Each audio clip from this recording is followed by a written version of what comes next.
Топачи по-дълго. Здравейте на всички, продължаваме между другото с тази поредица за поглед отдолу на всичките машини, които правим тук. Днеска, вече сме и с микрофон, пак ще го кажа.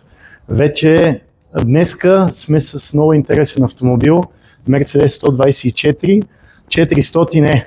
Колата е разкошна, 4 литров двигател, M119, идва от Калифорния и наистина е един невероятен екземпляр, който аз лично не съм виждал, доста 124-ки съм виждал през живота ми.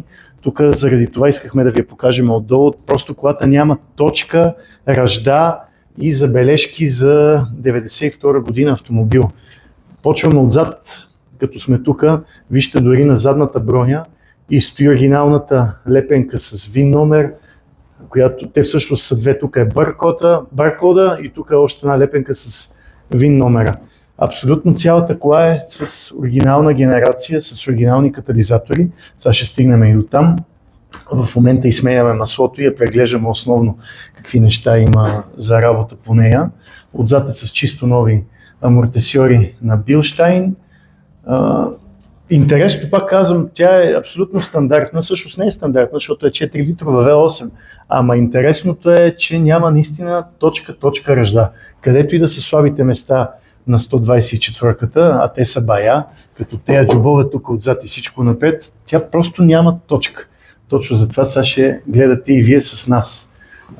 Дори всичките тампони стоят за вдигането, само този го няма и сме подпряли на дюшемето, без въобще то да подава и да имаме някакви проблеми. Генерация. Оригинално задно гръбне, оригинален мъфър на английски смисъл, заглушител преди грането, оригинални катализатори. Тук имаме единствено един проблем, едната тръба отгоре, просто има дупка, която трябва да се направи. Колата, както казах, е с 4 литровия двигател, демек доста рядко изпълнение.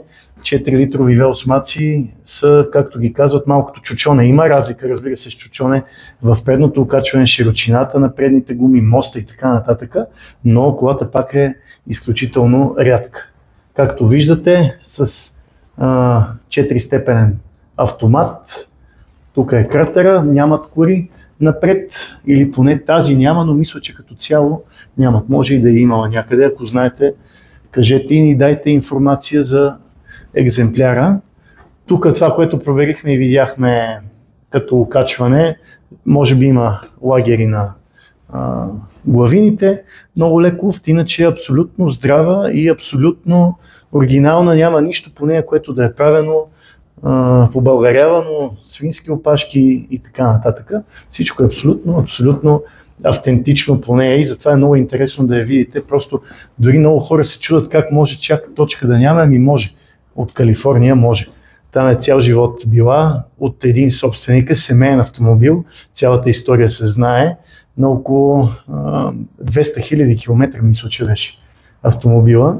Тя не само е интересна, между другото, отдолу, ами интересна и отгоре, така че след малко ще ви направим и клипче за интериора и въобще отвънка да я видите в какво състояние. Чисто бяла автомобила и ако някъде има някакви забележки, те са си оригиналните и не са отстранявани нарочно, за да е в абсолютно автентичен вид. Така че за сега с моя приятел Цецо спираме това клипче. Нали, Цеци? Кажи да. Да. Точно така. Чао. Обещах ви да ви покажа и колата отвънка. Всъщност ето я, наистина разкошна машина. Цялата е пастирана, полирана, нагласена. Може би никога не е карана по сняг този автомобил. Елате като сте отпред да видите и двигателя. Каква красота е. Абсолютно всичко оригинално, включително тези въздухосбори за филтъра. Виждате цветовете, какви са на самите на ABS и на всичките метални елементи, оригинално на Mercedes, както излиза от завода. В момента сме махнали тази тръба, защото сменяме филтъра. Иначе е абсолютно автентичен и изключително запазен екземпляр. Нещо друго, което може да видите в багажника, е интересно как всичко също стои. Джантите са в превъзходно състояние, подкалниците са супер. Въобще цялата кола е разкошна. Разкошен автомобил. без капка, ма дори един път, на едно място дори не сме видяли ръжда. Вътре салона също е невероятен, абсолютно оригинален. Може би една от най-красивите комбинации, поне според мен, за 124-ка. Изключително добре изпъква и тавана е страхотен също. Багажника, сега ще ви покажем и него, е с абсолютно всичко оригинално, дори му стои това, което за първ път виждам и аз, предпазителя за акумулатора. Той се слага отдолу под другата кора. Стоят всичките книжки, абсолютно всичко и е наистина феноменална машина. Калифорния.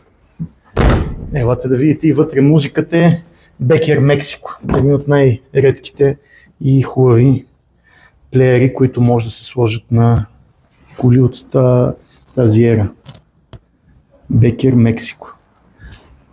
Страхотен плеер. Колата е с американското табло и общо взето се познава, има малки разлики отвътре с самата арматура, която е на американска и европейска, но точно този екземпляр е американски, калифорнийски. Няма да го палиме, защото още не сме сипали новото масло, но мисля, че горе-долу видяхте за какво става на въпрос. От нас това е всичко за този път.